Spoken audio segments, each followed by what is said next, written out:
Ladies and gentlemen, welcome back to another episode of the Chip Over the Top Rugby Podcast. I am Ryan. If you are new here, welcome. And if you've been here before, welcome back. Now, with a gap in play for Wales at the World Cup, they're not playing until the 7th of October against Georgia. I figured there was enough time in between to discuss the current state of affairs in Welsh Rugby at the professional level. I've dabbled on this before, but I've had a lot of new subscribers on YouTube, so thank you. And if you want to subscribe, make sure you do so below and give this video a thumbs up. I very much appreciate it. So with that being said, I want to discuss the current state of Welsh Rugby. But before I do so, let me just paint the scene. Now, I'm going to go into my rugby playing background in another video. If that is of interest, let me know below. But growing up, I was a Cardiff Blues. At the time, it was Cardiff Blues. It's now obviously Cardiff Rugby. Season ticket holder. Probably started watching professional rugby, obviously on TV before then.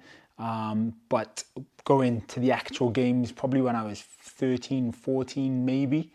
If I remember correctly. And I got to see the likes of Jonah Lomu, Ben Blair, Xavier Rush, and all the overseas stars that were in the Cardiff team. Jonah Lomu obviously being the absolute beast and pinnacle of that, probably in terms of like the height superstar wise of rugby at the time. If you remember, he was playing at Cardiff on the wing, and it was pretty awesome to get to see him play. One of my favorite players that I got to watch continuously was also Mark Stabina. If you didn't know, he is now a commentator for Major League Rugby, and I think he's based over in LA on the west coast of the US. I am on the East Coast, so I'd love to eventually maybe get him on here and just meet up with him. And I've messaged him on Instagram to let him know, like, he was I absolutely loved watching him play. I thought he was a great 12. And I've been privileged over the time of professional rugby in Wales to see not only Jonah Lomu and players of that nature, but I've watched the All Blacks train at the Arms Park. I've seen Fiji train, Samoa train, the Barbarians train. I've met the GOATs of the All Blacks in Dan Carter and Tanu Umaga. If I can find the picture of me with Dan Carter, I'll put it up right now. But yeah, absolutely incredible. So why am I telling you this? Basically, with professional rugby and as a sport growing, from watching Cardiff at the actual Arms Park as a season ticket holder, there was a growth in the professional game, and we eventually got into what I believe was the golden era of Welsh rugby, at least in my lifetime. We won Grand Slams in the Six Nations, 2005, 2008, 2012, and 2019. Now, there's a core group of players throughout all those, and that is why I'm calling it the golden era, and many people do as well.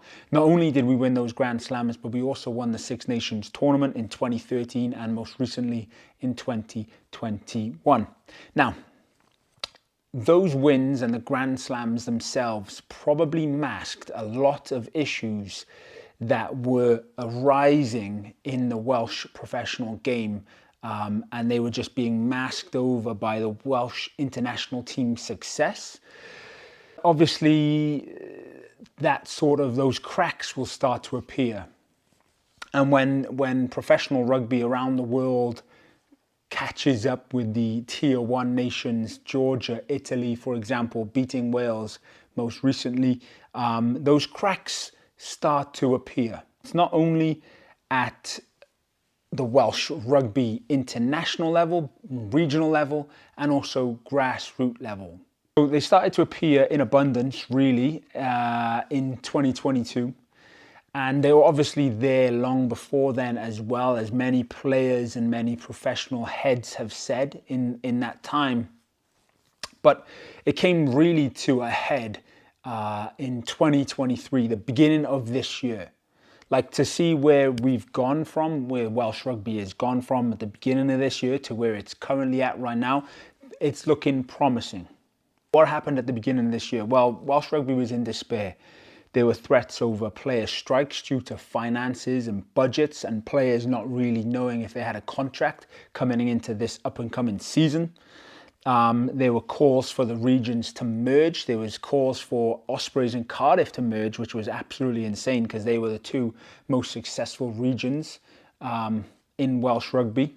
You say this, like, alongside that, there was obviously the allegations of sexual misconduct and all that other stuff surrounding Welsh Rugby, and it just came to a head at the beginning of the Six Nations, and we've seen the consequences of poor financial decisions. I mean, just look at the English Prem. They've had teams folded. The London Wasps, for example, have gone back down to the bottom string of English rugby. Jersey Reds, most recently, as of this week, have announced that they can't pay their players due to some issues financially, and they won the championship last year, I believe. So with issues on and off the field, with budgets, finances, accusations, a lack of silverware at the regions, and a lack of player development on the whole. Obviously, there were some absolute talismans and very talented individuals that have seeped through those cracks and been able to make a name for themselves. There was a lot of issues, and a big shake-up was in order. So what do I mean by that? Well, with a shake-up at the WRU, Warren Gatland coming back into the fold, there were some successes from a financial standpoint in terms of knowing the budgets. That was a big thing because players could start getting contracts, which was important so that the regions knew where they were at, not only professionally, but then going forward into this season. And in terms of sort of like what we're seeing as a success now from an international level, at least albeit in the World Cup thus far. Obviously, I know we've only just made the quarterfinals, but there is a possibility that we make the semis, and who knows what happens from there. Are we on the brink, potentially, of a new golden era? With the emergence of young quality stars, international caliber players in Lewis Rees-Zammit, Rio Dyer, Jack Morgan, obviously the captain who's been outstanding this World Cup so far, Dewi Lake, co-captain, Dav Jenkins, Chris Chizunza, Mason Grady, Sam Costello, Tane Basham, Tane Plumtree even.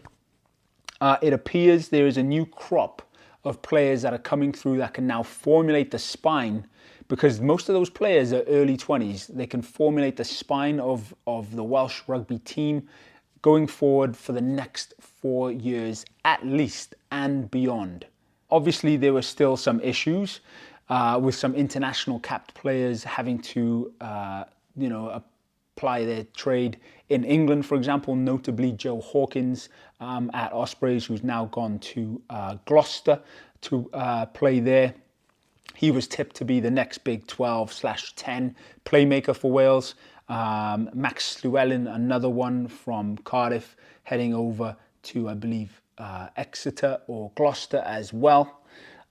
So there was some issues there, but issues that have stemmed from the financial not knowing situation. But it appears that we're kind of now starting to get things back in place. There are contracts being signed left, right, and centre. I'm getting notifications. Players being signed from overseas, for example. By overseas, I mean just like England and other places. Just let me know what your thoughts are. Are we on the brink potentially of another golden era for Wales? Time will tell, I suppose, after this World Cup and then going forward into the Six Nations, because we are going to lose some players going forward. Dan Biggar announced that he's stepping down internationally. Liam Williams is probably not going to be available because he's heading off to Japan. So there's a couple gaps, and I'm going to make another video on the future team of Welsh Rugby. Now, as I mentioned, the WRU have shaken things up in order to combat those previous issues, finances, for example, the allegations within the board of Welsh Rugby. And so what has happened is that The Welsh Rugby Union have employed Abby Tierney as the new Chief Executive Officer. They will have at least 5 of the 12 board members be female, obviously to help represent the growing sport of Welsh Rugby.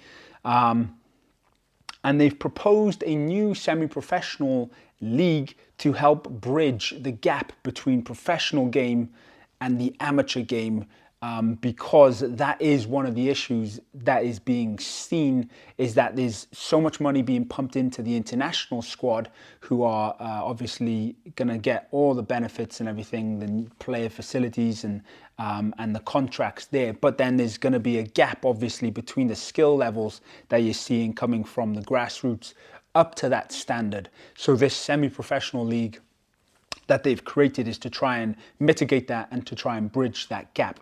Now, if you want an in-depth look at that league in itself, my good friend over at the Welsh Sports Podcast, I'll put that link in the description, has just created a video on that very subject. So if you want that, go check it out and make sure you subscribe to his channel as well, because he just focuses purely on the Welsh game and Welsh sport, if you're from Wales, that is. So, with that being said, let's take a quick look at the professional game in Wales.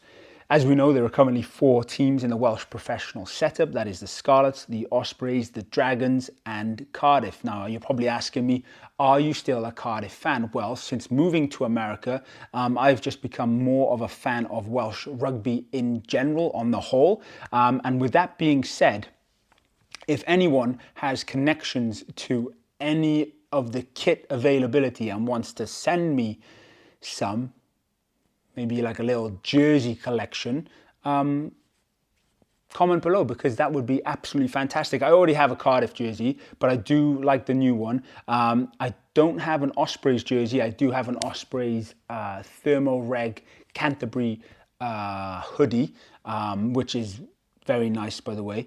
I do like the new Ospreys away kit, like the white kit with the Osprey logo on front. That looks pretty unique, pretty fruity, but I like it. I have nothing to do with the Scarlets and I have nothing to do with the Dragons. I do like the new Dragons away kit. I'll pull that up on the screen as well. I do like the dragon that you can see on the jersey. I think that's pretty nice. And then I've always been a fan of the Scarlets jersey, so maybe in future I'll pop and grab a couple of those myself. But if you know any connections, let me know below. Diolch yn fawr, thank you very much. So those teams, all professional teams, play in the URC, which is the United Rugby Championship. Speaking of which, I'm hopefully going to be attending a game when I come home in November. That is to be determined. Cardiff are the only region this year in Welsh Rugby to feature in the top tier of European rugby, the Investec Champions Cup. And then the Ospreys, Dragons and Scarlets will feature in the second tier of that cup, which is the Challenge Cup. As we know, the URC is the main league in which those 4 regions apply their trade. Other teams in that league stem from Ireland, Scotland, Italy, and now South Africa. So there is constant good competition, which I think is good for rugby in general, and it's good for the audience to see week in, week out quality matches being played. And going back to that the semi-professional league, hopefully that will also bring